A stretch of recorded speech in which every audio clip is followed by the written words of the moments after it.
Good evening to all. I am Dr. Asabri Sawant, Public Health Specialist at IHW Council, and I welcome you all to this exclusive Hypertension Awareness Series, an initiative by Integrated Health and Wellbeing Council powered by Servier. According to the Indian National Family Health Survey 5 of 2019-2021, it is observed that 21% of women and 24% of men have hypertension. 39% of women and 49% of men in India aged 15 years and over are pre-hypertensive. And 25% of all men and women aged between 40 to 49 suffer from hypertension. May is the National Health Awareness Month, recognized every year by the Government of India. May is also the May Measure Month, which is the global campaign by the International Society of Hypertension. Hence, partnering up with Servier and joining the May Measure Month, Integrated Health and Wellbeing Council has organized a month-long initiative to raise awareness on the growing burden of hypertension and to make people aware of the different aspects of hypertension. This live session, we would discuss on the topic of recognizing and eliminating risk factors for hypertension, for which we have a very eminent panelist here with us today. I welcome Dr. Jugal Kishore. Dr. Jugal Kishore is a passionate medical educator and an expert in public health with more than 20 years of experience. He is the founding member of Savsava Foundation and Kishore Foundation and is currently the Director, Professor and Head of the Department of Community Medicine at VMMC and Safdarjung Hospital, New Delhi. Sir, we welcome you to the show. Namaste, Dr. Ashwari. Sir, thank you so much for joining. So let us start with the discussion. So as a topic today is recognizing and eliminating risk factors for hypertension. But just to give our audience a brief about what this condition is, can you please touch upon what hypertension is and if there are any different types of hypertension? Okay, thank you for this question. It's a very common because you have already said about the National Family Health Survey where, you know, 1/5 of our population is suffering from hypertension, rather more than that. And if we take the pre-diabetic, then it's much bigger. I just want to say that people are taking this as a high blood pressure. They understand it. I just want to say that is it okay if it is meant for the public or a elite group Yes, sir. where We English can is have a mixed language as okay, the audience is both from medical and non-medical background. okay, So okay, feel free. okay, fine. So mainly they understand hypertension is a high blood pressure, but unfortunately, even a high blood pressure is not known. Like many of our villagers or maybe the public do not know what is high blood pressure. Therefore, many of them are not knowing what is happening to them.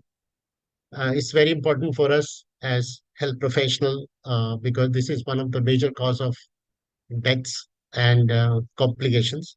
But you ask, what do you understand by hypertension? Our whole body is supplied by the, blood, which carries the oxygen, and the blood is supplied by the arteries. And the pressure exerted on, a pressure applied on the artery actually is the pressure, which is known as a blood pressure. So this blood pressure is measured by different instrument. Unfortunately, it cannot be measured by other means, like by clinically, except when you are very expert. In olden time, the some of the expert used to feel the pulse and can say that what is the blood pressure. But today, I don't think any doctor is able to, get the, that pulse and say that the person is suffering with blood pressure. But we have instrument and very sensitive instruments. Rather, so now we have the, even mobile phone can give you some understanding of blood pressure. So, the measurement of blood pressure has become very easy. So that is what blood pressure. So blood pressure is required because, the artery has to be expanded so the blood can flow. And if it is continuously, exerting like high blood pressure, like if the heart has to pump with pressure, then there is a problem with the heart, and that is why it is a big problem, and that is why the blood pressure give rise to a problem of heart and leading to ischemic heart disease or maybe heart failure. All these things are there, and therefore it is important for us. So the blood pressure is exertion or exertion of the pressure on the arteries. It can be pulmonary artery or it can be normal artery, anywhere. And wherever it is very thin, you have more chances that it can bleed also. It will burst if the pressure is high and can lead to serious complication like the stroke or kidney failure or some other problems. Thank you so much, sir. As BP, high BP, low BP, these terms get thrown around very loosely, and so many people do not know what that means. So it's very helpful for you to explain us. Can you also please explain us the difference between high blood pressure and low blood pressure if the person has, and how can these both have complications on the body? So most probably many of the people who have come across with the doctor, they might have heard about 120 by 80 millimeter mercury. So that shows that this is the systolic blood pressure and diastolic blood pressure. Systolic is when pressure flowing in the artery to uh, flow the blood to the whole body, and when it comes back, then how much diastolic at the time when the heart keep filling, that time the diastolic pressure is measured. So there are two pressures. Now this 120 and 80, but when it reach to more than 130, and here from 80 to 89. So in that condition, they are known as a high normal. Although they are normal, but they are towards high. And when it is more than, you know, 130 to 140, then this is the stage one hypertension. And then, so more than 90 and 140 is known as a hypertension. And then we have various grading. But when it reaches to more than 200 by 110, it is a emergency. So in that case, immediately the doctors to be consulted, and maybe I think it's better to treat or manage at the hospital. Anything can happen. So that is the way it is defined. But yes, there are some variation in America or India. So mainly the American Heart Association classification is mainly accepted, and the India is also accepting the same. More than 140 by 90 is hypertension. Thank you so much, sir. So, amongst these that causes hypertension, what are the most significant risk factors that are present in India that people should be aware of, that doing these habits or these lifestyle functions can lead to hypertension in future? So, can you please enlighten us with? Yeah, yeah. Actually, there are two types of hypertension. One is the primary and then secondary. The primary is, we do not know, mainly it is known as, unknown cause. But now we are finding that it could be because of the age, because of the genetics, or because of, some lifestyle factors, which is leading to primary. And mainly it occurs in the little older. But the secondary is the one which is because of the, some organ have problem which is linked to our hypertension, like a kidney problem or a liver or maybe, some kind of hormone like thyroid. So these are the one where it is because of the problem of the organ leading to hypertension become a secondary. So the primary is the most common, and largely it is a primary one.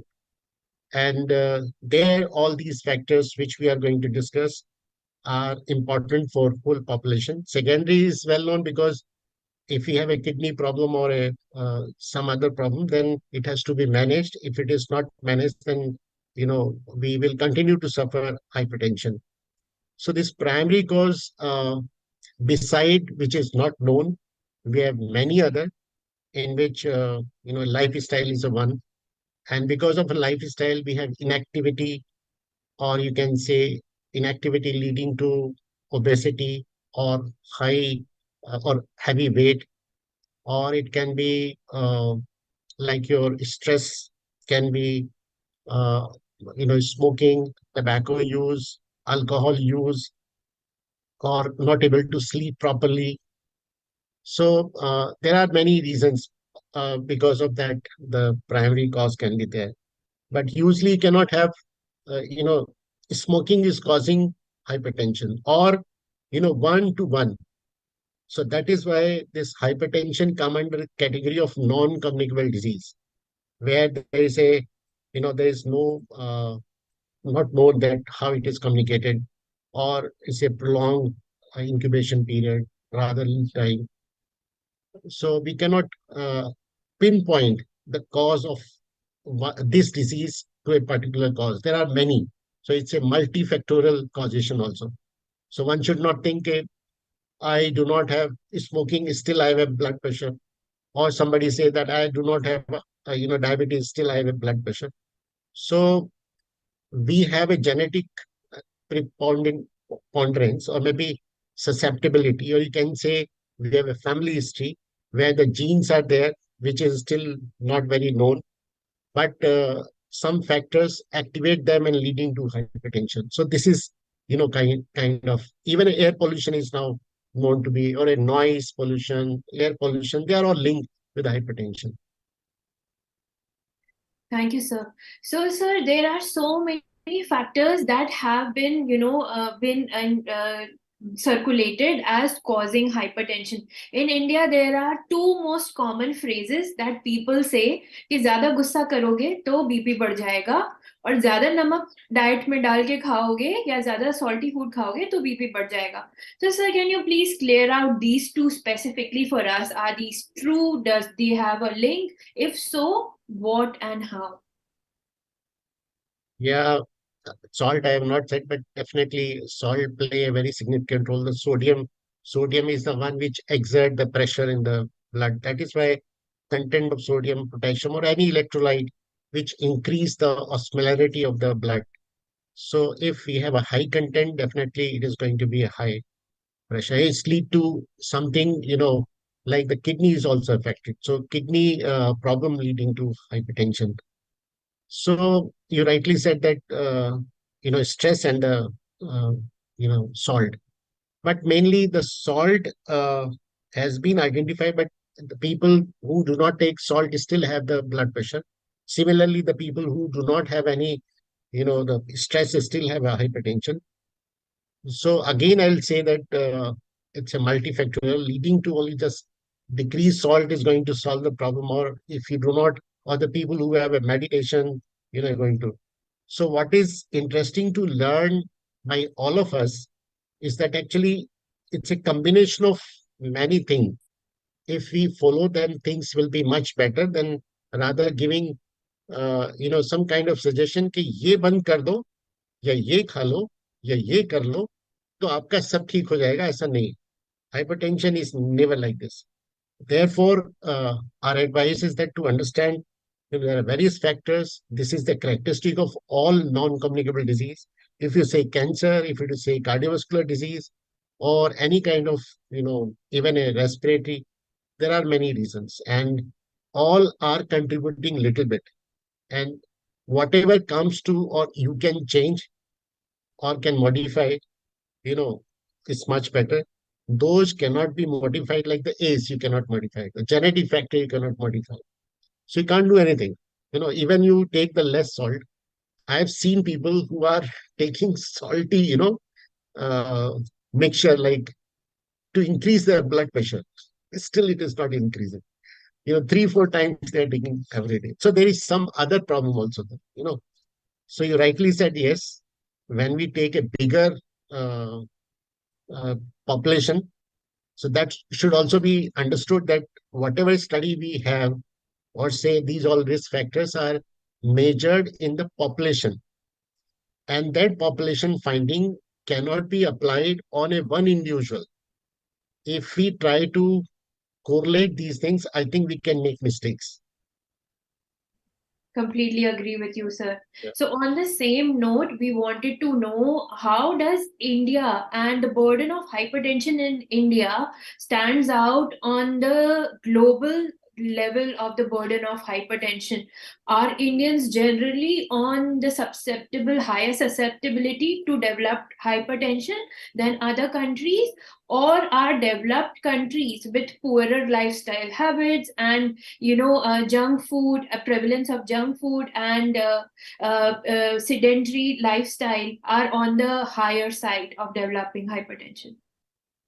This question is very nice that, if we can label that, yes, Indian have a high risk.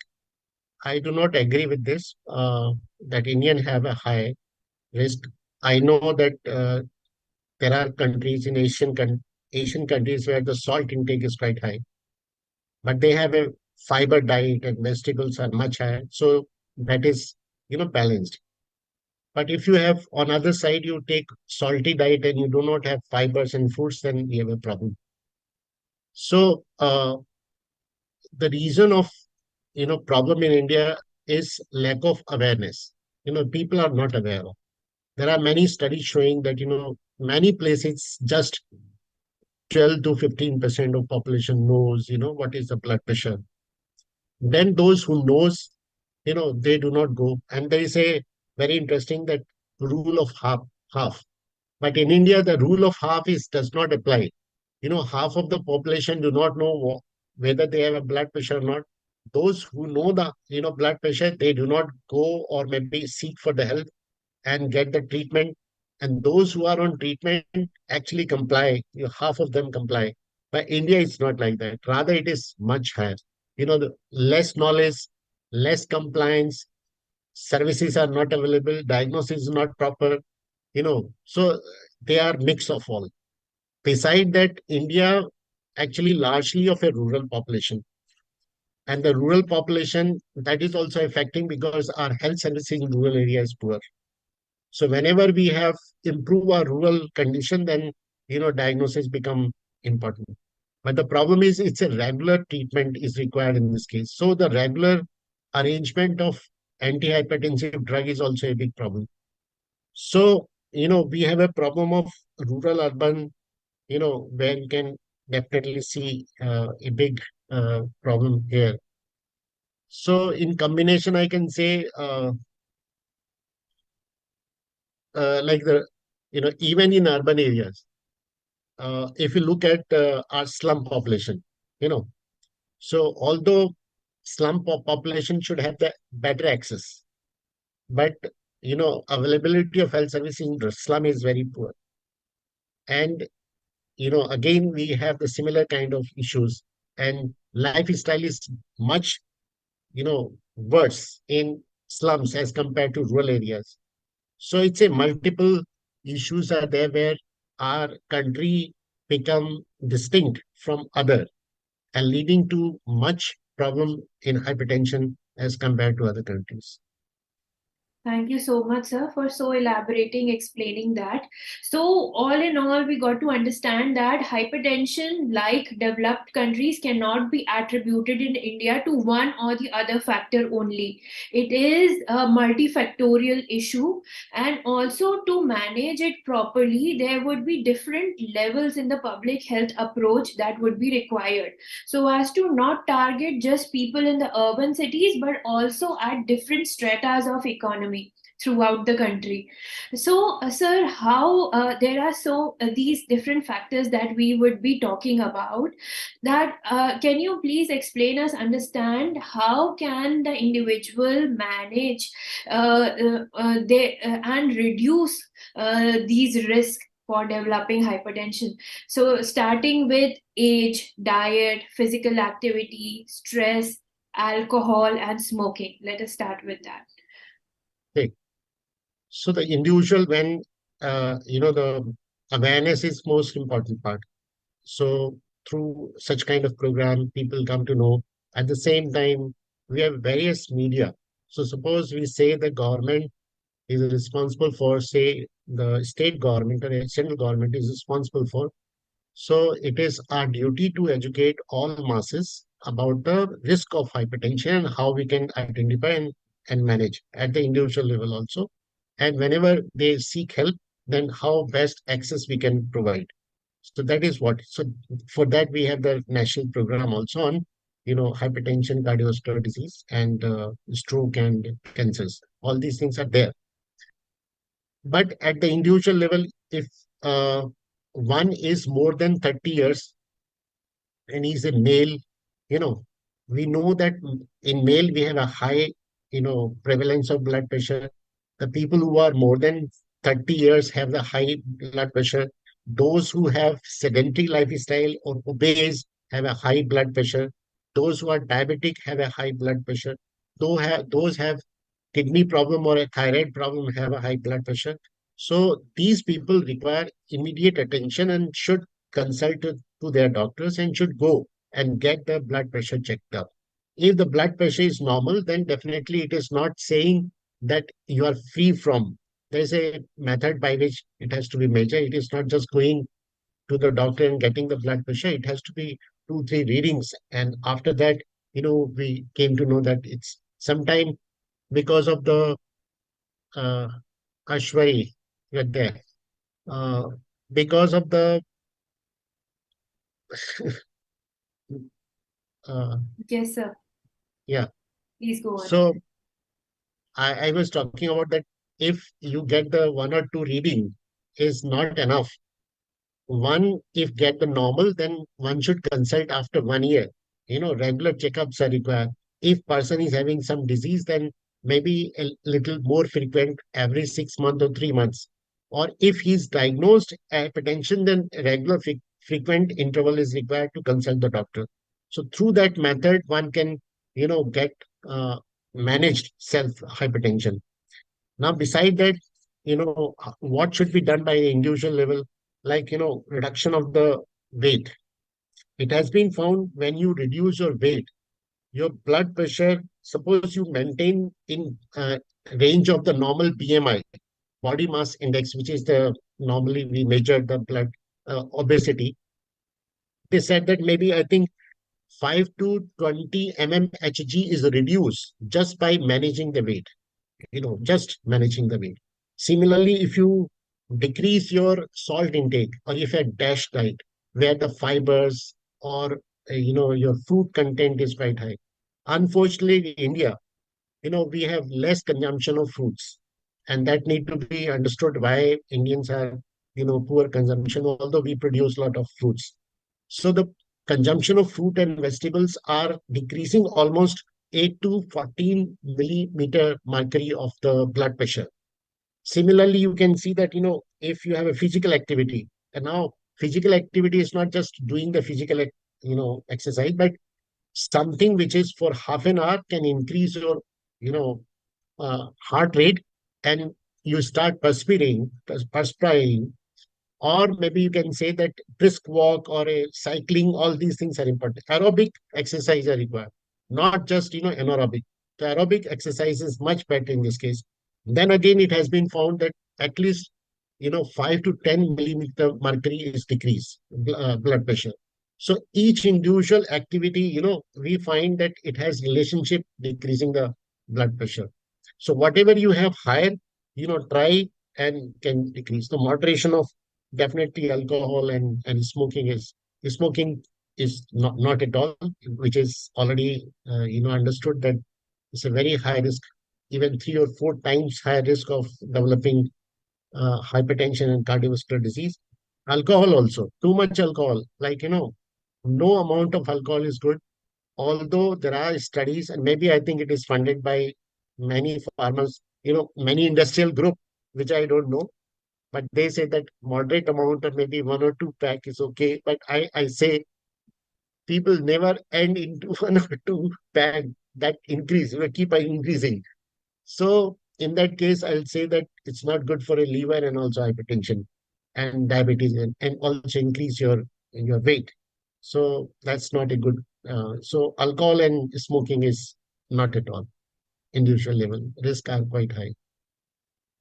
Thank you so much, sir. And we completely agree with what you said about alcohol and smoking, because earlier there were studies when clinicians used to say that one glass of wine per day is okay for and is good for body and stuff. But recently, with the coming of so many studies, there have been very many people, key opinion leaders have been advising that no amount of alcohol or no amount of cigarettes are good for you, as there are so many underlying effects that have been coming up. So I completely believe that previous studies must have allied goals and must be funded by different organizations for their gains. But with the latest and advanced studies, we have clinicians advising us to quit alcohol and smoking completely for multitude of health benefits. Coming on to that, we also wanted to understand how do other chronic conditions such as diabetes, chronic kidney disease, and other conditions pan out and have effects with hypertension. How does hypertension affect people who already have obesity or heart conditions or kidney conditions? I've already said that these are the risk factors, and every disease like if you increase the blood sugar level in the blood, it increase the inflammation in the arteries and other organ, and leading to particularly the kidney, leading to some of the enzymes release and give rise to blood pressure. So every risk factors has linkage with the damage to artery wall, or aggravating the cholesterol deposition or narrowing of the artery. So that leads to high blood pressure. So when some disease has already occurred, like diabetes, now the best is to control it. If you are in control, then definitely the risk of developing hypertension, or if it is there, then the combined risk would be less. Similarly, all kinds of other diseases, if they are managed or controlled, are much better. So I'll say you have multiple diseases, usually because of the one or other. Hypertension increases chances of, you know, your, diabetes, and also, one of the disease, you said hypertension and diabetes and And kidney kidney diseases. disease. Yeah. So kidney disease increases the blood pressure, and blood pressure increases the kidney disease, chronic kidney disease. So it has a interrelationship and affect each other. That is why, regular checkup of your kidney profile is also important. Nowadays, the kidney disease are coming up, and it is because of we are taking so much of the pollution in our food and the water. So kidney affected, and then we have a secondary blood pressure, and we are really in a trouble, because it increase the vicious cycle of increasing one another, and become the worst case. So managing or identifying the disease as fast as possible is very, very crucial in managing particularly the hypertension. Thank you so much, sir. You also pointed out what people can do on their individual level to reduce their risk of hypertension by following a healthier lifestyle, incorporating exercise, good food, quitting alcohol and tobacco. We also wanted to know how can we more effectively provide care in the space of hypertension in India. What more can be done? One very important aspect is improving the health literacy quotient of people, as India is such a vast country that would obviously take some time to reach everybody and to improve their knowledge about different health diseases so that they can make more informed choices. But how can public private organizations come together to support this bigger goal? What else is required, in your opinion? I don't know if you're a medical doctor, then I'll tell you the best doctor is one who is preventing. The mediocre I doctor am a is who public health is specialist. not And treating, who is yeah. treating. you know So, and the worst is the one who is, doing surgery and operating and all that. This is true, prevention is better than cure. The prevention is the only solution to the country like India, where we have not many resources. And when you develop the hypertension, what you can do, you are going to, create a problem. So not let the people to develop hypertension. So you should start from the very beginning. So approach should be from the beginning at the childhood, when they are, having the healthy lifestyle. And it is possible when you are creating an environment in home. So we are creating enabling environment.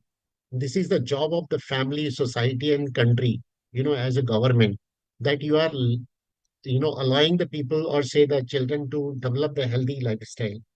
Unfortunately, the parks which are available or the place which were available for playing, at least 2 hours or 3 hours outside home is now no more. It is very unfortunate for us that, all parks are occupied by some or other reason, religiously or some other reason. That is actually should all parks should be evacuated, like they should be removed and they should be made available for it. Similarly, we have a payment is also encroached. You don't have the, either the cycling is not possible or maybe walking is also not possible. So we have to promote those things which are required, for our healthy lifestyle, particularly walking, cycling, playing, and that should start from the very beginning. In a school, we have to inculcate these all things. The school health program should have these all healthy lifestyle, the weight management, the stress management, then, all these, stress, which is available, conflict management, and also the life skills education. They are very crucial to have the choices in future.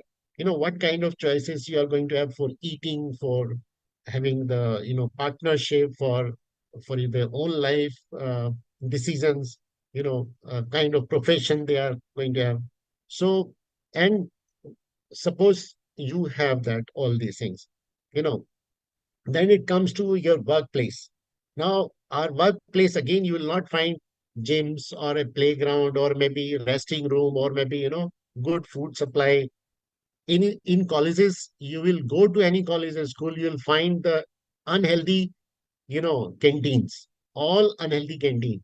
Even in ministries, you go there, you will not find a healthy canteen anywhere, you know.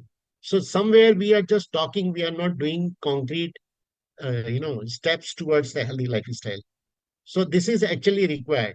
And in that case, again, I'll come to that, where the industry has to play a role or the private, bodies has to come forward, that how you are making the enabling environment for the public so they have a healthy, population. If you have a healthy population, our economy will go up. We will become power, and these powers are, can be so we can become Vishwaguru only when our population is healthy and educated, literate, and the skill is there. So at the workplace, all safety and all these things are available or not. So they are very important. You have to make the committees at the village level and also at the, our ward level, our society level, college level, or institutional level. So there they can think of how we can decrease all risk factors. Then only it is possible. As far as the management is concerned, fortunately, this health and wellness center, which is now the part of National Health Mission and Ayushman Bharat, where they have identified that primary care is very crucial and important. And it has been found out by many studies that our ASHA worker can screen population, can find out. It's not difficult. You know, if person is having headache for some time, or maybe I think he has a giddiness, or maybe you have a bleeding nose or somewhere. So one can go and get the blood pressure. You can ask few questions. You can measure the blood pressure. Nowadays, the automatic machines are available. So the ASHA worker can definitely give, you have a blood pressure and consult to a doctor. Now in health and family welfare, health and wellness centers, we have the community health officer. He's actually a Ayush doctor or maybe nurse who can definitely manage the treatment of the blood pressure. which is not difficult. So the process has been set into.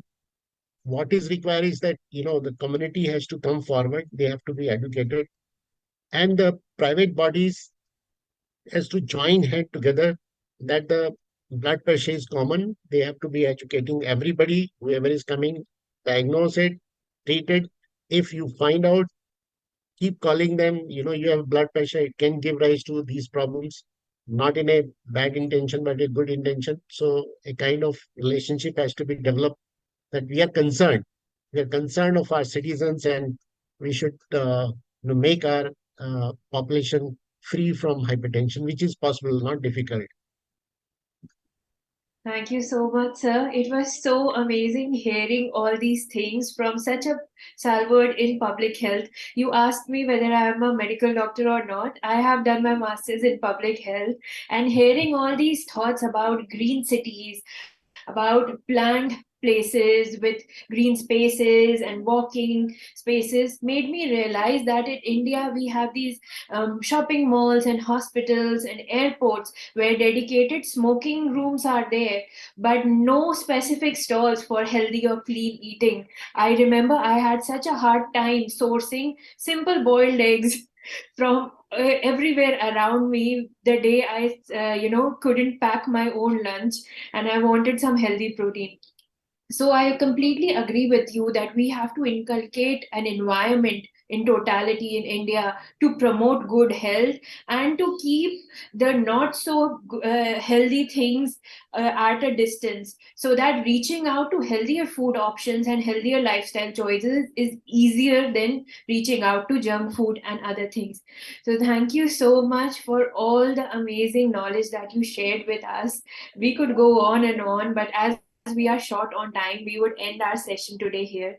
Thank you so much, Dr. Jugal Kishore, for taking out time from your schedule and sharing us with this wealth of knowledge and Thank you for listening to me. information.